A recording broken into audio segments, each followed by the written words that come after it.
Move Africa, un monde nouveau vous appelle.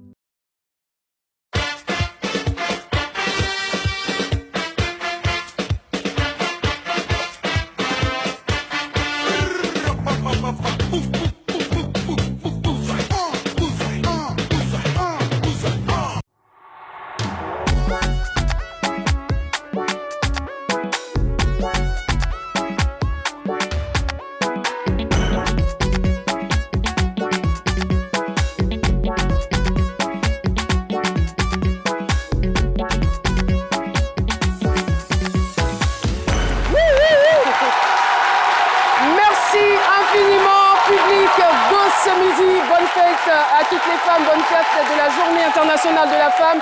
8 mars, journée dédiée à la célébration des droits de la femme. C'est donc l'occasion pour nous de nous rappeler, de nous remémorer que la femme a des droits qu'il faut scrupuleusement reconnaître et respecter.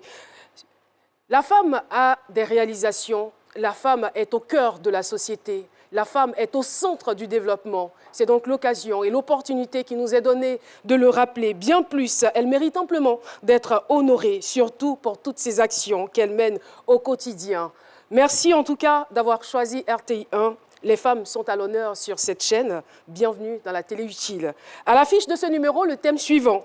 Avec un salaire de 51 600 francs, Koulibaly Madongui a permis à ses 8 enfants de réussir. Ils ont décidé de l'honorer. Nous avons donc l'honneur d'avoir en guise de chroniqueur star du mardi un éminent homme de culture et de la mode, Étienne Marcel. Docteur Philo, la machine à produire le rire sera à son poste, comme tous les mardis. À la suite, un invité surprise nous rejoindra pour parler de dépistage de cancer gratuit, parce que nous vous aimons et nous avons décidé de vous offrir le meilleur. Nous vous invitons à rester concentrés parce que c'est midi. C'est midi, c'est maintenant. Et c'est avec un grand bonheur, c'est avec un plaisir renouvelé que nous vous retrouvons. Je suis tellement contente, heureuse de voir ces femmes joyeuses dans le studio de C'est midi. Cette journée est la vôtre. Alors, je vais vous proposer quelque chose. Je vais vous proposer quelque chose, la chère dame. C'est-à-dire que aujourd'hui, là, je ne suis pas la maîtresse des lieux. Quand vous avez envie de faire quelque chose, vous le faites. Hein? Si vous avez envie d'animer, vous venez vous me pousser sur le côté et vous prenez le micro.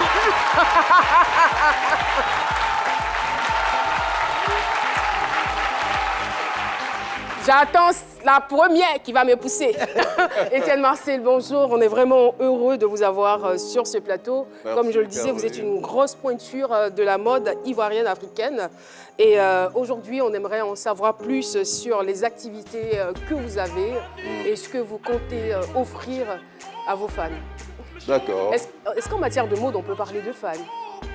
Oui, pourquoi pas, oui. Pourquoi pas, oui, ça existe, oui.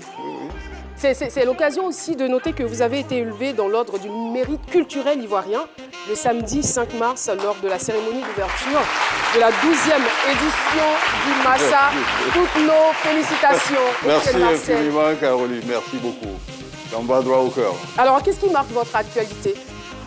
Mon actualité, c'est vrai que j'ai été absent pendant très longtemps. Pendant 15 ans tout de même. Ouais, 14 ans quand même. Ouais. Il ne faut pas ajouter un an. C'est long, hein? C'est long tout de même. C'est vraiment long, c'est vraiment long. Pourquoi le choix du Cameroun? Parce que c'est un pays où j'allais très souvent, on m'invitait souvent pour des défilés. Et puis en 2007, on m'a invité pour un salon. Et c'est comme ça que je me suis retrouvé à Yaoundé.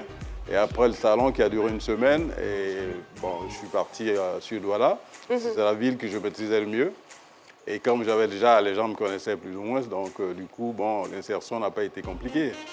Donc je suis resté 14 ans, pas parce que je voulais, mais en fait, je suis quelqu'un qui est, si j'ose le dire, je suis un peu négligent. Donc quand je suis quelque part, quand je me sens bien, je reste là. D'accord. Donc voilà. Donc, Vous allez y rester ou on Donc, peut espérer un retour au bercail? Donc, du coup, je suis resté chaque année, je projetais rentrer au pays. Ah, cette année, je rentre quand l'année arrive. Je pense que cette année est la bonne. Hein. Voilà. Ouais, on a besoin de vous. Exactement. Merci beaucoup. Merci infiniment. Je vais donc présenter nos invités du jour. Notre premier invité se nomme Koné Pargasoro, un nom que vous entendez très régulièrement. Également un visage que vous voyez à la télévision. Il est journaliste du groupe RTI. Super Ebony 2017, prix du meilleur journaliste en Côte d'Ivoire. Merci de votre présence sur ce plateau. Je rappelle qu'il est le présentateur de l'émission religieuse islamique Allah Akbar. J'espère avoir bien prononcé sur RTI 1. Également rédacteur en chef du service autonome du JT RTI 2. Oui. Vous êtes le 6e d'une fratrie de combien d'enfants? 8 enfants. De 8 enfants, d'accord, oui. Très bien. Marié et père de 4 enfants. Tout à fait. Voilà. 2 garçons, 2 filles. C'est un bon, c'est nouveau. Voilà. Merci. Et votre sœur, juste à côté, Koné Téné, vous êtes aide-soignante, mariée et mère de 5 enfants. Voilà, c'est bien. La grande sœur, vous êtes la grande sœur de monsieur Koné Pargasoro. Bienvenue sur le plateau de ce midi. Merci. Alors, vous avez décidé d'honorer aujourd'hui votre maman en cette journée internationale des droits de la femme. L'occasion est bien trouvée. Bien sûr. C'est vrai que ce n'est pas la fête des mères, mais par rapport à tout ce qu'elle a investi dans vos vies, une mère qui s'est véritablement engagée pour votre réussite, pour la réussite de ses enfants, je pense qu'elle mérite qu'on la mette à l'honneur en ce jour du 8 mars 2022. Je rappelle donc le thème du jour avec un salaire de 51 600 francs. Koulibaly Madongui a permis à ses 8 enfants de réussir. Ils ont donc décidé de l'honorer. Voici donc, on va dire, l'histoire décrite par Raymond Hadji. Pour maman Madongui, la journée de ce mardi 8 mars 2022 restera gravée dans sa mémoire. Les motifs de la présence de cette dame, ex-cadre de la fonction publique sur le plateau de Ce Midi, sont émouvants. L'éducation de ses enfants, elle en a fait sa raison de vivre. Pourtant, quand ils commencent à trouver leur chemin dans la vie, à la fin des années 1990, la vieille Madongui devient subitement leur sorcière. Tous ses enfants la tiennent à distance. Pargasoro Koné, aujourd'hui journaliste, y compris. 10 ans durant, la vieille Madongui souffre de chagrin et d'amertume, ce qui ne l'empêche pas pour autant de continuer à prier pour ses enfants. Ce n'est qu'en 2010 que Pargasoro et sa sœur Ami se rendent compte du flou dans lequel ils se sont laissés entraîner depuis toutes ces années. La famille est certes réconciliée aujourd'hui, mais de façon unanime, les enfants de Madongui ont résolu de lui rendre hommage devant toute la nation grâce à la perche que leur tend Ce Midi. Avec un salaire de 51 600 francs, Koulibaly Madongui a permis à ses 8 enfants de réussir. Ils ont décidé de l'honorer. Alors, Pargasoro, on va commencer par vous. On aurait dû commencer par la dame, mais ce n'est pas bien grave. Voilà. Alors, on va parler de la situation professionnelle de ces 8 enfants. D'accord. Alors, Caroline, merci. Merci à toute l'équipe de production de Ce Midi. Je voudrais, avant tout propos, dire merci à ces dames, ces femmes, ces mamans qui sont là présentement. Elles sont toutes belles. Voilà. Magnifiques et chaleureuses. Voilà, au-delà donc de ma mère, les honorer également, parce qu'une mère est un joyau. C'est clair. C'est de l'or, en fait. Voilà, donc on doit toujours les magnifier. Certes, vous l'avez dit, aujourd'hui, c'est justement cette journée qui leur est consacrée. C'est la journée donc, des droits de la femme. Mais pour moi, c'est la fête des mères également, parce que tous les jours, les femmes doivent être fêtées. Voilà. Alors, merci. Il faut dire que Koulibaly Madongui est notre mère génitrice. Elle a eu un enfant, comme vous l'avez dit.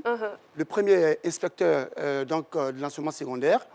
Et la deuxième, la plus grande des femmes, Koné Téné, elle est aide-soignante. Koné Ami, qui la suit, est éducatrice spécialisée. Koné Yamsa est auxiliaire en pharmacie. Koné Sanaplein, qui est ici en studio avec nous, il est conseiller vie scolaire à Guitry, mais pour la circonstance, il a effectué le déplacement. Vous avez Koné Milepeni qui est là aussi, qui est professeur d'EPS, et Koné Kafeleba, qui est aussi professeur d'EPS. Et moi-même, Koné Pargasoro, journaliste à la RT. C'est vraiment extraordinaire. Voilà.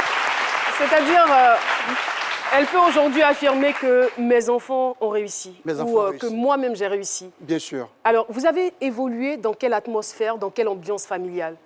Alors, c'était une très bonne atmosphère parce que maman, il faut dire que le vieux ne faisait pas grand-chose. Hein. Il s'est débrouillé, il était quelque part dans un cinéma, quelque part là, à Djamé. Et c'est maman qui travaillait, elle était secrétaire donc, de direction à la PMI de Coco du Sud. Voilà. Donc, il avait moins de ressources Voilà, financières que la mère. maman. Et donc, c'est maman qui nous éduquait, c'est elle qui nous a élevés. Alors, elle était très, très rigoureuse dans l'éducation. Et le papa était un peu douce, il était doux.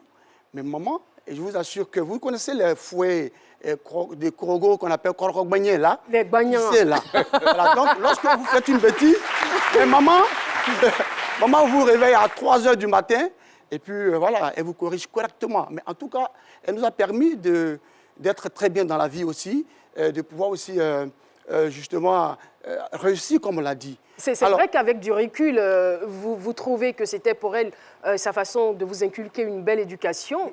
Mais quand vous étiez enfant, comment le preniez-vous? Ah non, très mal. Parce qu'on se disait, mais... Elle est méchante, elle est dure. Elle est dure, qu'est-ce qu'elle nous veut? Mais alors on l'a fui quand on la voyait venir, mais attention, tout le monde se cherchait dans la maison. Alors, lorsque vous prenez... Est-ce qu'elle avait un nom, un petit nom? Non, on l'appelait Kadhafi. Kadhafi, ouais.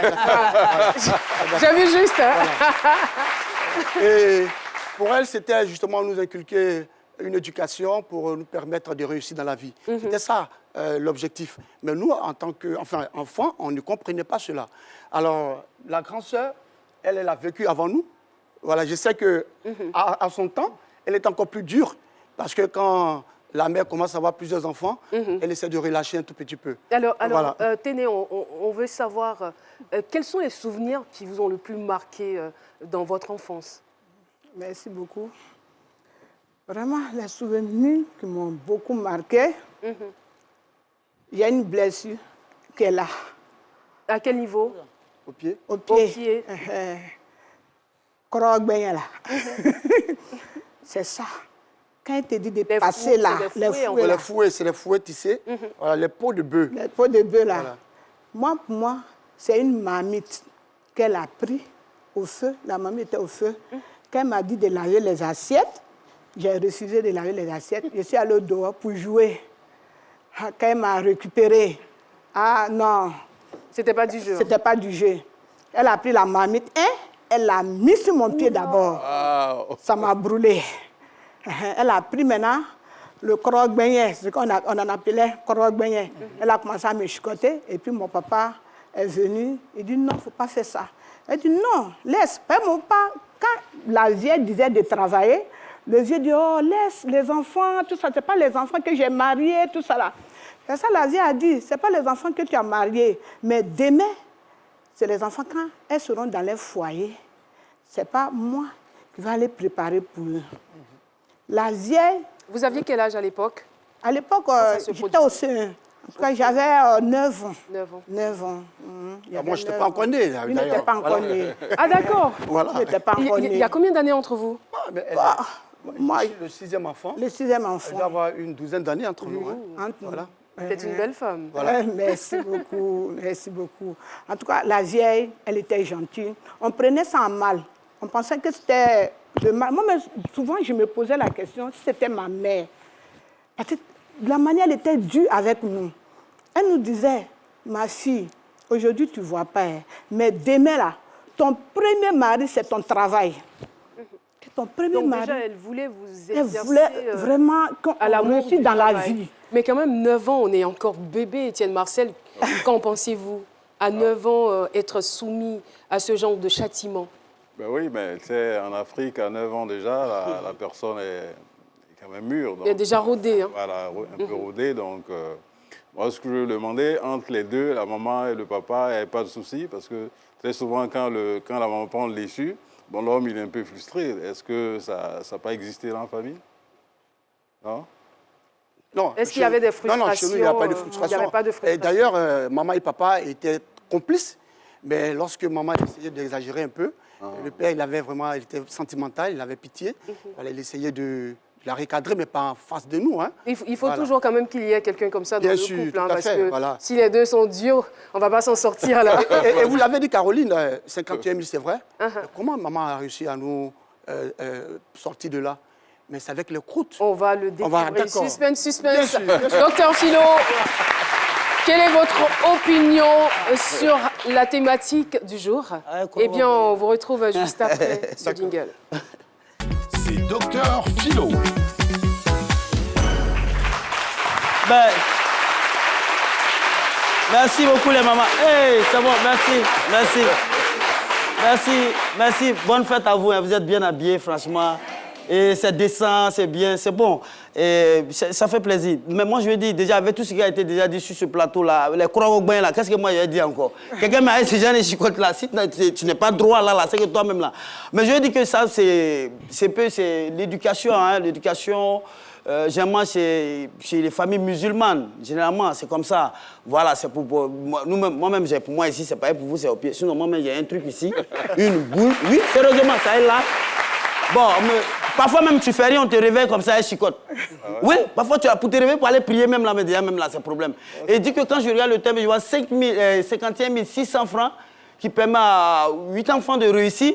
Ben, ce que je peux dire, c'est que c'est rien ça. Mais comment est-ce que vous arrivez à dire? C'est pour dire que l'argent, chez les maisons, on parle de baraka, l'argent qui a été bien acquis. Il y a des gens aujourd'hui qui sont payés à plus de 2 millions, mais ils n'arrivent même pas à donner une éducation correcte. Toi, tu arrives sur lui-même, quand tu le regardes, même sa nourriture, ça reste, vous voyez un peu, c'est l'argent. L'argent, c'est comment on gagne l'argent.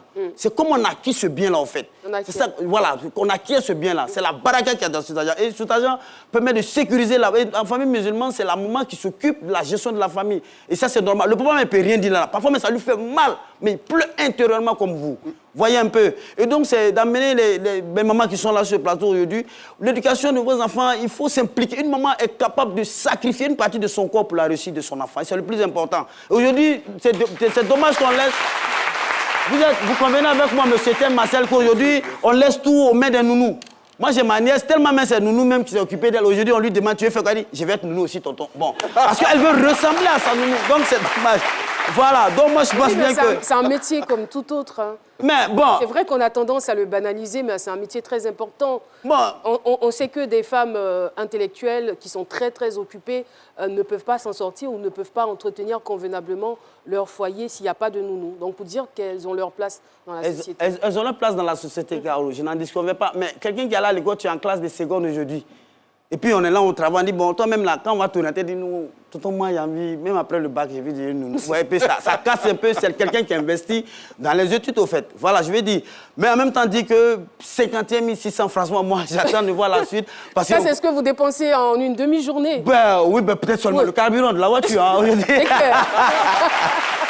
quand on sait qu'il y a une famille musulmane, c'est le loyer avec 51 000, oui, bon, avec la nourriture, bon, les malous sous le sac 50 kilos, c'est 20 000 francs. Quand on sait que là-bas, on mange à la main, bon, et puis le sac de riz. Non, avant, c'était pas 20 000, hein. Maloussou? Le sac de riz, là. Bon, à leur époque, bon, moi je parle de maintenant, je crois, à leur époque, c'est 7 000. Tout a changé maintenant. Voilà, et donc, quand on sait que comment eux ils mangent, paye 5 000, bon. Vraiment, on attend de voir. Imagine par Gassoro en train de prendre les boulets. Mais jusqu'à présent, moi, je mange avec la main. Hein. C'est vrai? Jusqu'à présent, oui, j'aime, on appelle les darabas. C'est-à-dire qu'on met une grosse cuvette là, et tout le monde, on se met ensemble, on mange en famille. Et c'est ce qui se passe aujourd'hui. Lorsqu'on se retrouve en famille pour des réunions, on met la grosse cuvette, et puis on mange ensemble, tout le monde.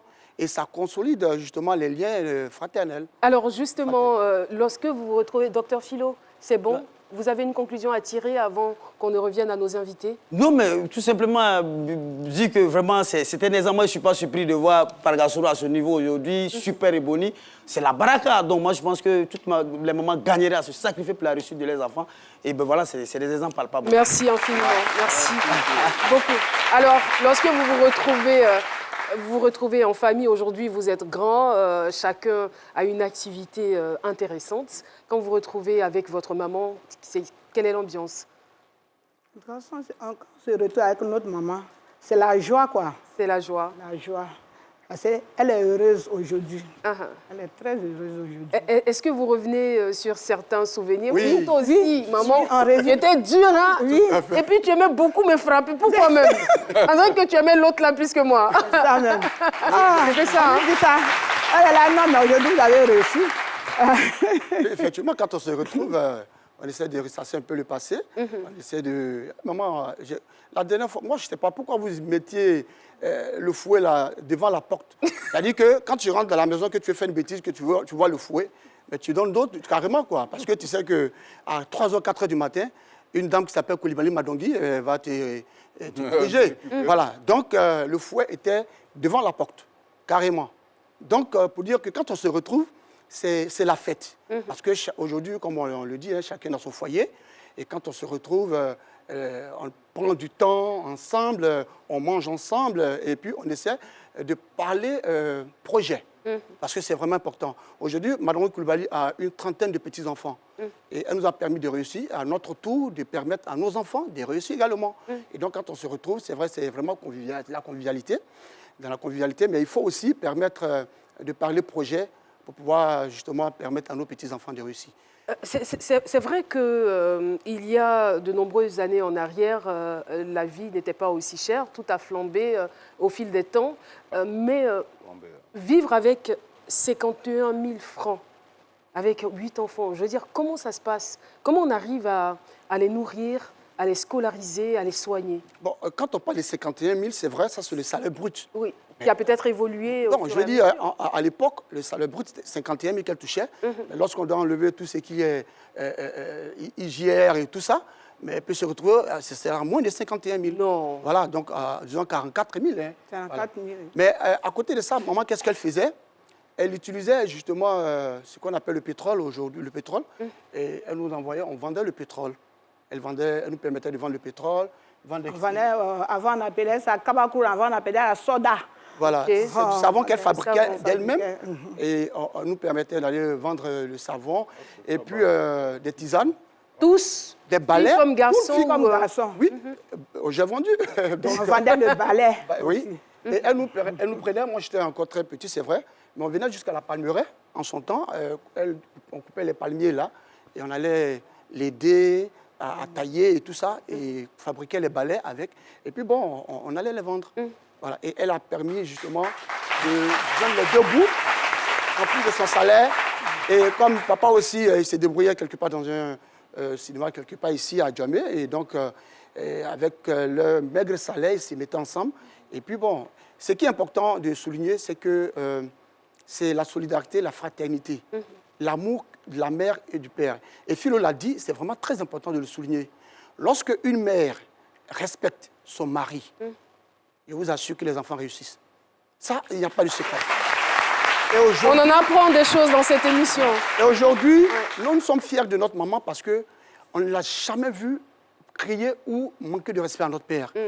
Ça, quel que soit... C'est vrai qu'elle travaillait, le vieux ne travaillait pas. Mais en tout cas, elle respectait, elle respectait notre papa. Et nous avons grandi dans cette atmosphère-là. Et je me dis que quelque part, la baraka vient de là. Voilà, vous savez, peut-être dans la chambre là-bas, font leurs petites histoires, ça c'est clair. Mais devant les enfants, nous, on n'a jamais su que papa et maman se sont disputés quelque part un jour. Et donc, c'est pour dire que c'est vraiment important de respecter les papas. Mais les papas aussi doivent choyer un peu, doivent cajoler les mamans. Hein. Non, mais c'est ce qui est recommandé. Hein. C'est ce qui est recommandé dans les Saintes Écritures. Il est donc demandé aux hommes d'aimer leurs femmes. C'est vrai qu'en même temps qu'on demande aux femmes d'être obéissantes, on demande aussi aux hommes d'aimer leurs femmes. Bien sûr. Très souvent, on oublie cet aspect-là. On veut que les femmes soient soumises à l'excès. Et chacun donne sa définition de la soumission. Mais on oublie de les aimer. Quand on aime une femme, elle est absolument soumise. Tout à fait. C'est de ça qu'il s'agit. Et c'est de ça qu'il s'agit. Ouais. Effectivement, notre papa était très, très, très, très amoureux. Notre maman. Il aimait. Donc, voilà. Mais comment ne pas aimer une telle femme? Voilà. Alors, on va aborder un autre chapitre. Malgré tous les sacrifices consentis pour s'occuper de votre éducation, à un moment donné, vous avez pris des distances vis-à-vis de votre maman. Oui, c'est le tableau très sombre de notre famille. Et vous le savez, hein, on le sait, Dieu existe Mais Dieu aussi a créé un ange qu'on appelle Iblis, chez nous les musulmans, qu'on appelle Satan. Et donc Satan, quand il souffle le vent dans une famille, quelque part, voilà, on vit cela. Mais ce que je voulais dire, c'est vrai que c'est un passé sombre, mais que nous, les enfants du monde entier, surtout les enfants africains, faisons l'effort de ne jamais injurer notre mère, de ne jamais la traiter de sorcière, de faire en sorte que la maman ne soit jamais fâchée. Parce qu'une mère mécontente des enfants, ce sont des enfants qui vont échouer dans la vie. Mais notre maman, c'est vrai qu'on lui avait tourné le dos parce que des démons nous ont fait savoir que notre maman n'était pas gentille, elle était sorcière. Voilà, elle était une sorcière et donc il fallait se débarrasser d'elle pour pouvoir réussir. Est-ce que vous voyez? Et à force d'insister, bon, le premier, l'aîné est parti, bon, chacun essayait de se chercher un peu, même entre nous. Ça a créé une certaine division Dans la famille. Mais je vous assure que c'est cette mère, Mme Koulibaly, qui, même quand moi, elle m'appelait souvent, je ne décrochais pas l'appel. Oui, je vous assure. Malgré tout Et j'étais en ce moment professeur de PS, mais je voyais un peu la difficulté que je vivais aussi. Tous, nous avons été éprouvés dans la famille. Tous les enfants, du premier jusqu'au dernier, nous avons tous été éprouvés parce que Dieu n'aime pas cela. Un enfant qui n'est pas reconnaissant, c'est un enfant qui n'est pas béni. Or, Dieu voulait que nous soyons des enfants bénis parce que cette mère se battait pour nous. Et donc, il fallait être reconnaissant. C'est pourquoi elle a toujours prié pour nous. Et même quand on ne décrochait pas ses appels, elle nous envoyait des messages pour nous dire « Je suis en train de prier pour vous. Vous êtes sur la mauvaise voie, mais ce n'est pas de votre faute. Vous êtes mes enfants, je vais continuer de prier pour vous. » C'est quand même émouvant. C'est touchant, ça. Vous voulez rajouter quelque chose, Étienne Marcel? Franchement, c'est très, très, très génial ce que monsieur vient de dire. Parce qu'une mère, c'est vraiment, quel que soit ce qu'on dit, mais je crois qu'il faut faire très attention de ne pas écouter les on-dit. Hein, c'est vrai, une mère sorcière, qu'est-ce qui prouve qu'elle est sorcière? Donc, c'est vrai que les enfants ne comprennent pas. Si elle était sorcière, vous aurez quand même bouffé... Franchement, depuis le bas âge. depuis le bas âge. Donc, c'est des choses qu'il ne faut pas rentrer dedans. À preuve, tous les enfants sont vivants. battus. Nous sommes tous vivants. Voilà. Tous vivants, les 8 enfants, 4 garçons, 4 filles. Donc, chacun a son épouse dans la famille. Et voilà. Vous parlez des démons tout à l'heure. C'est vrai que le démon, on ne va pas descendre, on ne va pas le palper là. Qui étaient ces démons-là? Oui, c'est forcément dans la famille, la grande famille. C'est forcément dans la grande famille, des personnes qui vous approchent, et parce qu'elles sont jalouses de constater que cette mère est en train de se battre pour ses enfants, et que ses enfants sont en train de réussir. Il fallait maintenant créer la zizanie pour qu'on soit divisé. Et donc, les démons étaient dans la famille, mais la famille, la grande famille. Et ces démons sont vivants? Les démons sont vivants, ils sont en train de voir Manouri Koulibaly. Oui, ils sont vivants et ils sont en train de voir Manouri Koulibaly et ses enfants en train de réussir voilà, leur vie, quoi. Voilà, et donc, je pense que c'est vraiment très important pour les enfants de respecter leur mère, de ne jamais traiter une maman de sorcière. Voilà. Pourquoi vous avez cru à ces démons-là? Oui, comme je l'ai dit, c'est ça aussi, parce qu'on n'avait pas en ce moment la prière en soi. On n'avait vraiment pas la prière. Et comme on l'a dit dans l'élément, lorsque Ami Koulibaly, Manouri Koulibaly a prié pour nous, ça a touché quelques enfants. Et après, on s'est dit, mais attends, nous aussi, il fallait qu'on prie. Donc, moi, je me suis rapproché des guides religieux qui nous ont donné des conseils. Et ce sont les prières nocturnes associées aux prières de notre mère qui ont permis justement de sortir de... La puissance de la prière. Alors, docteur Philo, on va vous retrouver dans quelques instants pour les questions qui émanent de notre QR code. Mais avant, on retrouve Madongui Koulibaly. C'est leur maman. Voilà, voilà. Elle va nous rejoindre dans quelques petits instants. Elle ne sait rien. Elle ne sait rien de tout ce qui se passe sur le plateau. Elle ne sait même pas pourquoi on l'a invitée à ce midi. Elle est encore toute belle. Elle va le découvrir dans peu de temps. Alors, Philo, des questions? Mais... Elle ne sait rien en fait, elle ne sait pas. Alors, Caroline... Mais c'est trop drôle. J'espère qu'elle n'a pas son bain avant. Caroline, rapidement, je voulais rapidement D'accord, allez-y. parler des livres saints. Le Saint-Coran nous enseigne qu'il faut honorer son père et sa mère. Alors, le Saint-Coran nous dit comme ça, lorsque des compagnons du prophète, paix et salut de Dieu sur lui, sont allés le voir, lui ont demandé qu'il faut honorer. Le prophète leur dit la mère. Deuxième question, la mère. Une troisième question, la mère. Et quand il a commencé à insister, le prophète a dit le père. Donc 3 fois la mère avant le père. Et quand vous prenez la Sainte Bible également, c'est dit, et il y a parmi les 10 commandements de Dieu, Tout à fait. il y a un seul commandement qui est suivi de promesses. Tout à fait. Et le commandement, c'est tu honoreras ton père et ta mère et ta vie se prolongera sur terre. C'est cela. C'est vraiment très important. C'est tellement Votre précis. Alors, Merci infiniment. Je suis vraiment touchée par cette connaissance, cette ouverture d'esprit. Il est musulman, il anime une émission religieuse musulmane, mais quand même, il a des connaissances en ce qui concerne la Bible. Oui, c'est bien très bien. Wow. Merci beaucoup. Une question. ouais, c'est par rapport au QR code qui s'affiche au bas de l'écran. Donc, il y a beaucoup de réactions. C'est des messages de félicitations. On félicite votre maman et vous aussi. Et puis, mais il y a un message qui m'a marqué. C'est le message du général Bantier de la Côte d'Ivoire qui dit « Est-ce que le fait de venir à ce midi et dédier l'émission à votre maman aujourd'hui peut effacer ces années de chagrin et d'amertume qu'elle a vécues par votre abandon ?» Oui, ce que je veux dire, c'est que maman, on a présenté des excuses, on a demandé pardon à maman depuis bien longtemps, que ce soit au village. Aujourd'hui, elle est au village. C'était en quelle année? Dans les années 2015-2020. Voilà. De 2015 à 2020, voilà, on a commencé à demander pardon à notre mère. Elle a toujours dit, mais moi, je vous ai pardonné il y a longtemps, parce que je savais que ça n'était pas de votre faute. Voilà, c'était une erreur, ça ne venait pas de vous. Donc, je vous ai déjà pardonné. Mais pour nous, on se disait, c'était vraiment dur pour une mère de savoir que ses 8 enfants lui tournent le dos.